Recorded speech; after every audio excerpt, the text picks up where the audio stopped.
Welcome to Modesto Area Spotlight.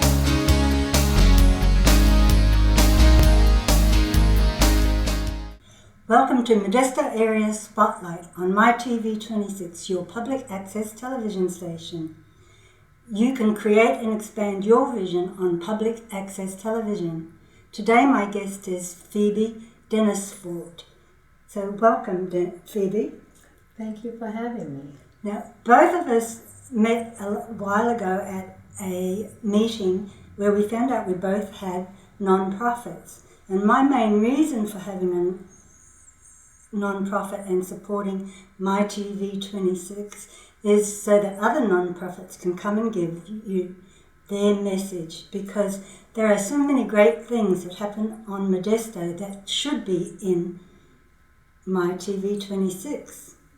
So, Phoebe, we were fortunate with our fireworks stand not to have any problems, but in contacting you, we found out that you had an incident.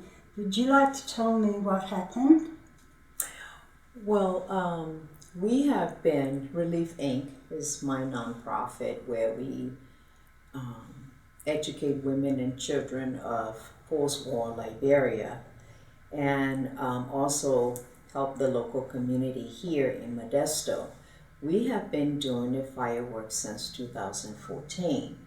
Right. This is our first year that we had an incident where I got jumped on, and also my car got carjacked with the fireworks and all of my supplies, because I have arrived around 8:35 and started unloading my car to set up the booth before the volunteers show up. And around 8:53, I go to my car to pick up my computer bag with all of the with all my computers and also iPads to set up the booth before the volunteers arrive. That was when this lady asked me when we will open the booth, and I told her 10 o'clock. Little did I know that she had a gentleman in the car with her. When I got to my car to pick up the computer bag was when I got jumped on. And I fought with him because when he jumped on me, I was face down because I was reaching out to pick up the bag. And so I fought with him till I flipped over where my back was on the passenger seat and I was facing him face to face. And I stretched my hand, didn't know why this person jumped me. So I stretched my hand, I was looking for something to hit him in the forehead because he was so close to me, I couldn't find anything. And then he finally got my keys from me, ran to the driver's side of the car, and he and the lady took off where he followed her in her van. And that was the end of my fireworks for this year, which was on the 3rd of July. Oh, yes. You didn't...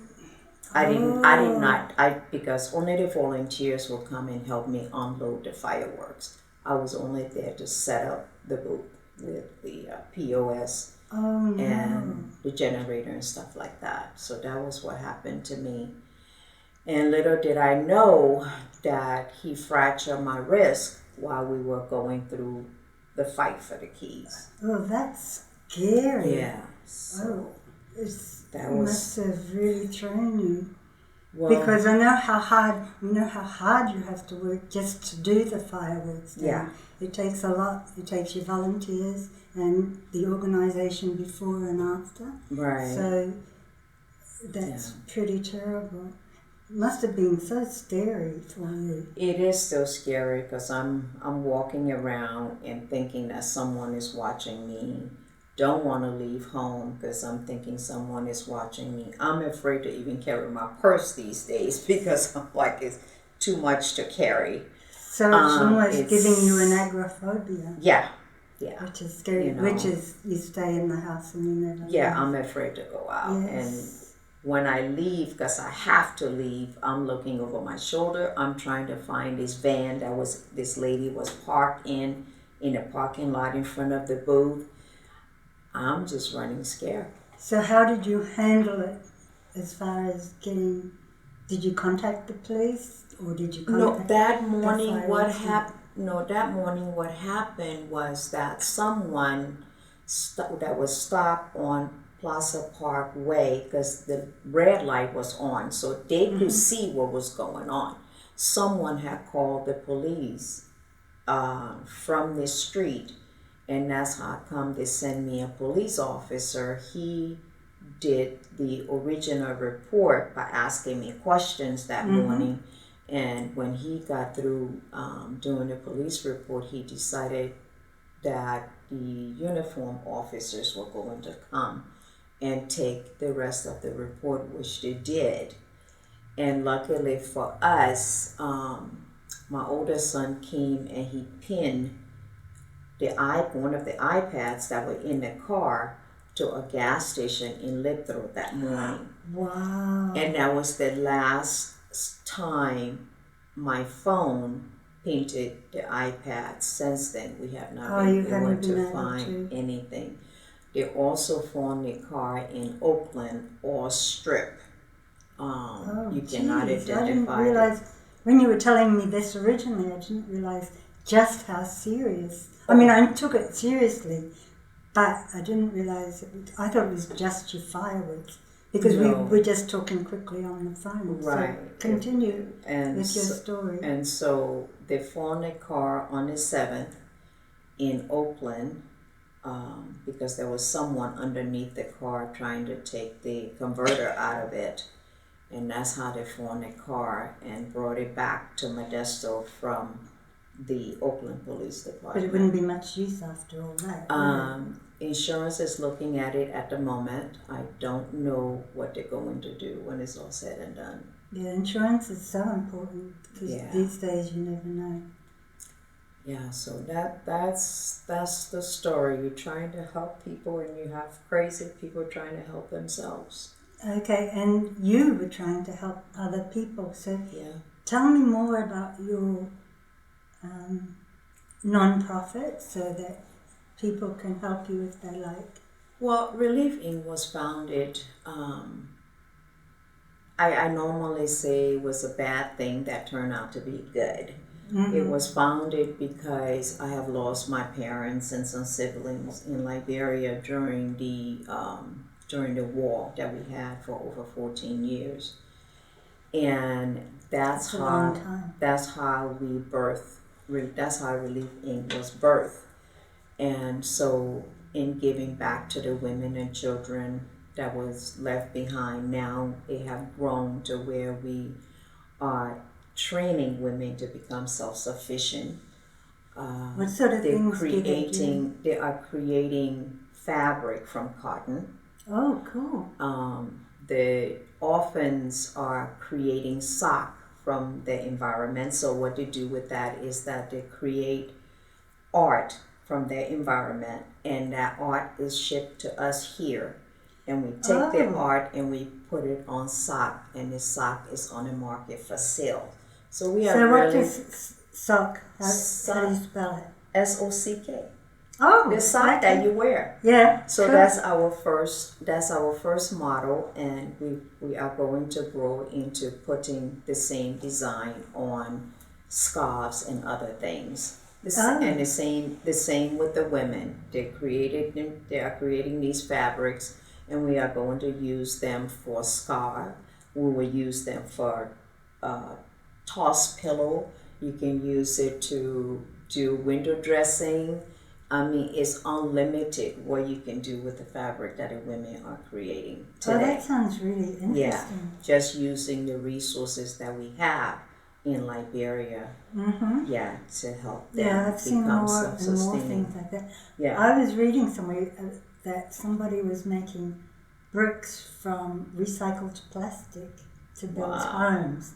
So that sort of thing really interests me in how do you help people to help themselves. Right. Because you can help people, but unless they're helping themselves at the same time. Is useless. Yes. Yeah, yes, it's useless. yes, So that is our program. that we're doing there. We also feed the homeless in Modesto. How do you do that? Well, collaborate with other nonprofits. Right. So we collaborated with my church, and we do feeding every Saturday. And which church is that? Christian Love Baptist Church. And where is it located? It's located at 202H Street. Which street? 202H Street. H Street. Yeah. Okay. And that is done every Saturday, and we feed at G and 17th Street. Last year, with our collaboration with Panera Bread, we distributed $90,090 in change in just feeding. Wow. Last year. See, that's exactly what I'm talking about. It's a sad way we met you, but I'm really glad because that's the sort of thing. That's why I wanted my TV 26 to succeed, so that we can tell the other good stuff. And Modesto is a great place. It is. There is a lot of good stuff that happens. All they're interested in are the murders and the robberies. And a lot of them, they've taken the commercial TV, offices out of Modesto. So we are an important piece. Yeah, so that's just the short of it. That's what we did last year, and continue to do more. And do you have a website? Our website is relief, RELIEFINC.org. You can go there and find more resources. And by us losing all of our gadgets to run our firework booth, a good friend of ours created a GoFundMe page that is on Facebook. If you go directly to GoFundMe, just type in carjacking, you will find us, and you can help us replenish those things that we have lost. We do not have any other fundraiser since the COVID. This was the only fundraiser that we have been depending on to be able to sustain the nonprofit. And I'd like to thank Phantom. They do a lot of work for us. We love the Phantom fundraiser. And my plea today will be to see if we can collaborate. All the nonprofits can call me at 209-545-1700 so that we can discuss safety moving forward. And I would support that by having the building available for you. We would normally, for an event, charge it. For this meeting, we would allow the building for the meeting. Yeah, because we cannot put this on Phantom. We should take it upon ourselves and discuss safety for each and every Phantom firework booth in Modesto. Yes. So if there's anybody else with any stories like this, we'd like to know, because we have been very fortunate that there's at least 3 or 4 of us that meet at each time, but some of the non-profits don't have as many people to help each other. And Phantom is our fireworks stand as well. So there's plenty to go around. That is how the fireworks stands operate, is non-profits are the people who run the fireworks stands. Yeah. And thanks to my pastor, they are going to be collaborating with us moving forward as well, from Christian Love Baptist Church. Okay, Yeah. Well, it was great talking to you. Do you have anything else you'd like to say? Those were the only things. Please help us. We are not going to turn our backs on the fireworks. We need it. But we also need to cover our equipment. And if you can help us, that's great. One more thing. I know there are a lot of Peace Corps. I have seen you at the International Festival. Please contact me. You've been to Liberia. The people treated you right. I have heard the story. help me, please. My number is 209-545-1700. And if you are one of those people, I'd like to offer for you to come and see what we can do about telling their stories and spreading more about what you do. Or maybe we can think of a combined fundraiser, because we aren't funded, and haven't been since 2005. So, yes. Yes, because with us is the fireworks, and we are not writing grants at the moment. So that was and is our only income so far. Yes. Yeah. Okay, so thank you for speaking to us today, and we'll be following with another guest on a slightly lighter subject, but please support Phoebe so that they can continue with the great work that they do in helping people help themselves. Thank you. Every journey begins with a single step. Are you ready to take yours? Here at Modesto Junior College, we can help you begin. The college offers a variety of programs and opportunities, including financial aid. MJC students can transfer to four-year colleges after graduating. Our instructors will prepare you for a successful future in the field of your choice. If you want a quality, affordable education with unlimited horizons, make Modesto Junior College your first step. Welcome back to Modesto Area Spotlight on MyTV26. On a lighter subject today is my friend Sabrina Masterson. I have known her for over 10 years, nearly 15 now. Isn't that incredible? I know. Yes. We worked together in nursing at different times, so we know each other at different levels because we also met on a friendship level. And I also did a run with her for one of the places that she worked. Mm-hmm. So Sabrina, welcome to Modesto Area Spotlight. Thank you. Great to be here. So tell us, so the thing that she's doing that I never ever did do, always wanted to do, is she's become a travel nurse. So I want her to tell about some of the places she's been. So where was the first place? Well, first, what led you to want to do travel nursing? I met travel nurses while working at Sutter, and their stories and their tales of what they experienced were intriguing to me. So I recently got the opportunity to try it, and I did. And so how did you start your first journey? First you go on the internet, you pull up travel nursing, there's all these companies, you don't know which ones you can trust, which ones you can't. You just reach out, whoever reaches back to you, then you talk, you ask questions. And from talking to other travel nurses, I learned what questions, what things to ask about living, expenses, how long the contract is. So basically just in communicating with other travel nurses. Right, so you did your research before you actually decided which one you wanted to Yes, I did. join. And then when you decided on the one you wanted to join, what did you do then? Well, they reached out to me. I had submitted for several travel nursing positions online.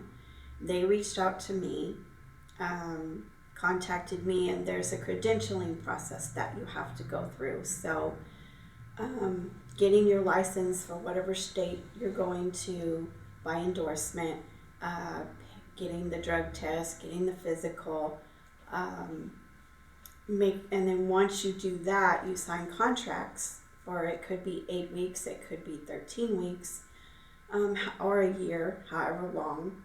So that's up to you then. The nurse, it's up to the nurse where you want to go. They tell you we have openings here in this state or this state or this state. It just depends on where you want to go and for how long you want to go. Yeah, that's the beauty of travel nursing, is you do have a bit more control on not necessarily your hours, but say you want to stop and start. That's how come we caught up with each other. I just happened to see on Facebook Sabrina was in Modesto, and I haven't spoken to her much since she started this journey, so it's fun to be able to talk to her on Modesto Area Spotlight. So, where was your first In Washington. jump? Washington? Uh-huh. Because I remembered you talked about Texas, and I thought that was going to be your first one. So how come you ended up in Washington? They came through first. The Texas one didn't come through. They were still dragging their feet. They put it on hold. Somebody was out because of COVID. So Washington came through first. And, I wanted to jump in and get my feet wet and go on an assignment. So I went there, and it was supposed to be 13 weeks, but it didn't end up being that long. I think it ended up being like 2 months. Oh, okay. So there was a little bit of a shock. But what did you think of Washington as a state? It rains a lot. Yeah, that's a bit like New Zealand. It's overcast. I've heard. There was 3 good sunny days up there. Lots of wooded area, I will say that. That's why it's so green, of course. I saw more wildlife than I've ever seen in my life. Oh, that's exciting. Right up into where the hospital was at where I worked. It was, you walk out, you take a break in the back, and you look up and you may have a big buck standing next to you, or Oh, a wow. wild turkey, or does all over the place. But it was beautiful. I will Yes. say that. It's very lush and green. Right. The working side of it was very wonderful. I met 8 other travel nurses while I was there. We compared notes, made long-lasting friendships. Right. Um, It's interesting how, I guess you're in a different mindset as a travel nurse, so you are probably welcoming more sooner, whereas when you just come to a place, it takes a long time to make friends. it's more like when we floated at Sutter. Yes. You go Yes. to every department, you just go in, you Yes. land on your feet, so to speak. But the difference is, with being a travel nurse, they know you're coming. Right. The nurses up there welcomed me with open arms. Mm-hmm. They threw me a going away party before I left. Oh, wow. Surprised me. They were very warm and welcoming. I loved them all. I loved what I did. It was long shifts, 12 hours, but it was very rewarding. So how many shifts were you doing a week? I would do 4 12s. Yes, that's another beauty of 12-hour shifts. You can fit in the extra, because 3 days is considered a full week for 12-hour shifts. But then you get 4 days off, which can be great too. But even if you do an extra day, you still get 6 days off. That's what I loved about 12-hour shifts. Well, I worked more than I was supposed to, but that was okay. Yes. But I would do doubles, work the 12-hour shift and then stay over and do part of the next 12 hours. I would do Right. 6, half of it, and then the next nurse would come on Oh, I see. whenever they needed me, and that was more regular than not. Yes, yes. Well, that sounds like fun. And is that your only assignment so far? So far, I'm supposed to go back to Washington, which we're waiting to see. I will find out. It's for a federal contract. Mm-hmm. It's for a school taking care of special needs children Oh, that would be interesting. with diabetes. Yeah, that's another interest I have for special needs people. There's no reason some of those can't be cameramen, because we can set up cameramen, and I'd love to work with them to help. And I know of a young mum that we haven't followed through with, who has a young man now with Down syndrome, and he would make a great host if we were able to get the support to follow through on that. So, yes, so I would be very interested in seeing how that goes with you. So Definitely, I will okay. keep you definitely And posted. if they're open to videos, because I have been told some people are a little nervous of being on videos, but maybe you can send us some. Definitely. Yes, that would be cool.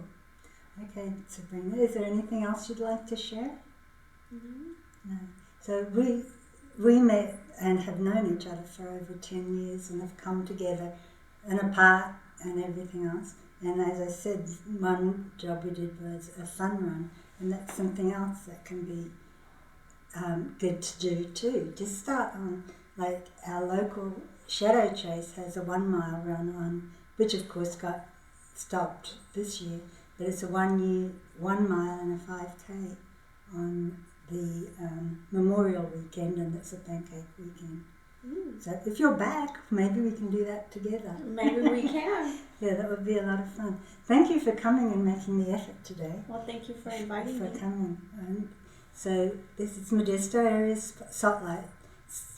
And I didn't say that very good. Stop that there and we'll start again. Okay. This is Modesto Area Spotlight, and if you too would like to be on Modesto Area Spotlight for your business or your personal story, please contact us at MyTV26. We're at 110 Santa Barbara Avenue, and if you go to mytv26.tv, you will get all the information.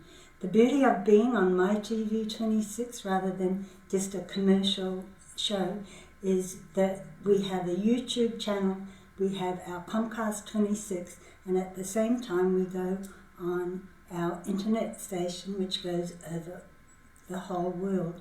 So please come and at least visit us. That's what is fun. I just love showing you. So come and create and expand your vision on public access television. Thank you.